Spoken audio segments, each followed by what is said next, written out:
Hello, everybody. My name is Brandon Parker, and I'm a digital product designer. I work at the intersection of the classroom and the boardroom. By day, I design digital product solutions for companies like Procter& and Gamble, Kroger, and Fifth Third. But I've also taught in spaces like the Kennedy Heights Arts Center, Cincinnati Arts and Technology Center, and within the Cincinnati Public School classrooms as a substitute teacher. And what I've seen is this: our students aren't the problem, the system is. The problem is a growing disconnect that our students are having in the classroom. We have a format problem, not a student problem.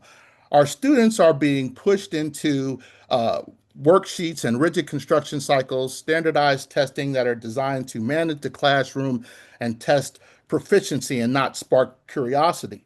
Meanwhile, outside of the school, these same students are building worlds and games, editing videos, creating brands, and teaching themselves complex digital skills.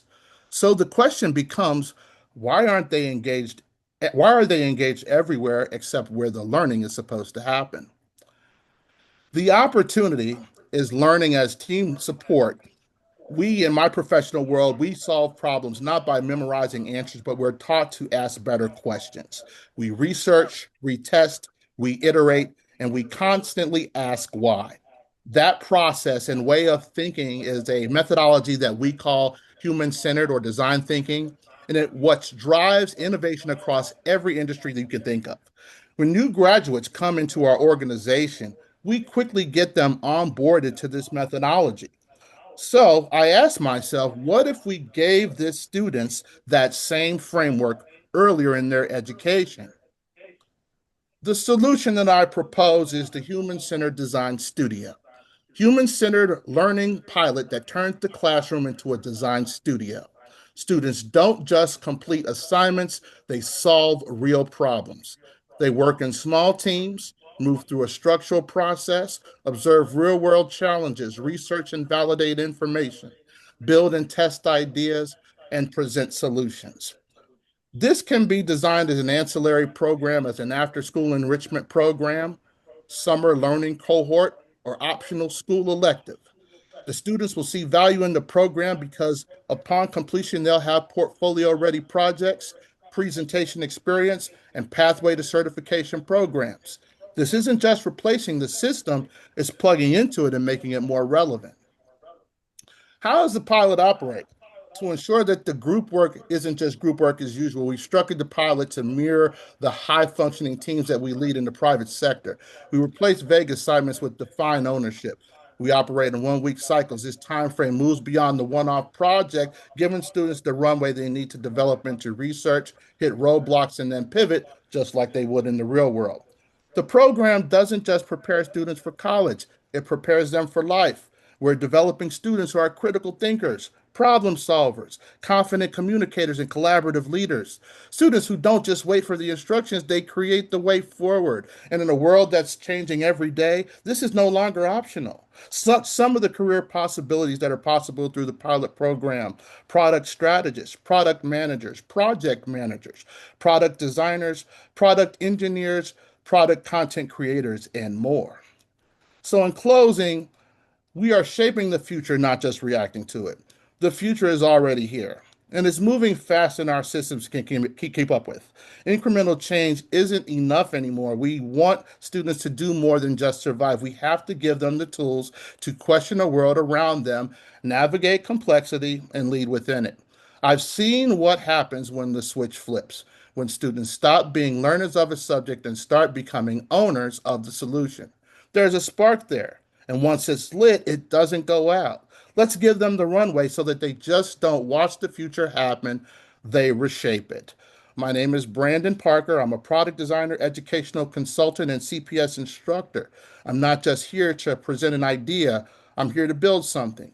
With the right partners, the right educators, and right support, we can launch this pilot and start developing the next generation of thinkers right here in Cincinnati. We have developed a curriculum for this pilot program, and we are looking for funding, partnerships, resources, and students grades 7 to 8 and a school to pilot the program. Thank you. Hey, Mr. Parker, thank you for this. Not only thank you for the presentation, but also thank you for being a substitute teacher in Cincinnati Public Schools. My That honor. means the world to me. I started my career as a sub, and so thank you so much for your support.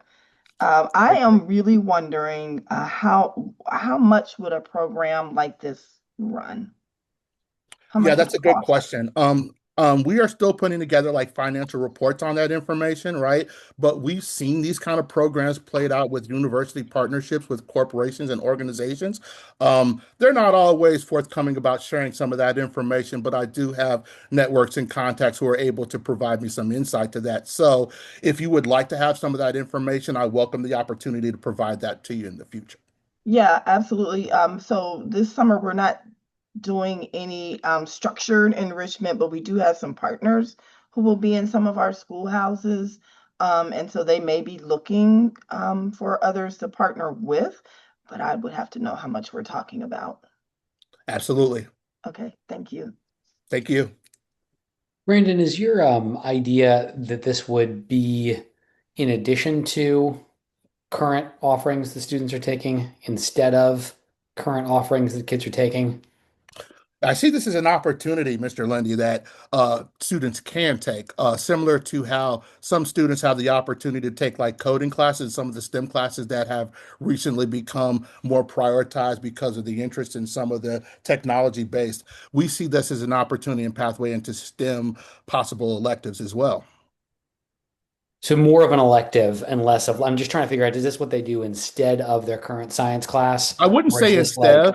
No, I won't see this as a replacement. This is a methodology principle that is used in corporate environments. So it's more of a training and preparation program.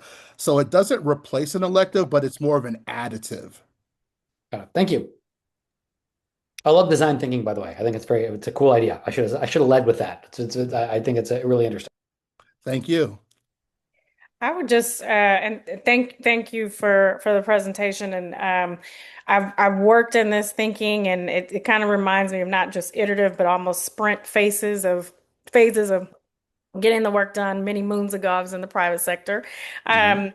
but without it, one of the things that I'm thinking about is what are the opportunities to bring this theory of change into a current curriculum setting, right? And so instead of it being a separate elective, have you thought at all about maybe working, with a specific class that already exists and bringing in some of this sprint or iterative thinking in a current setting?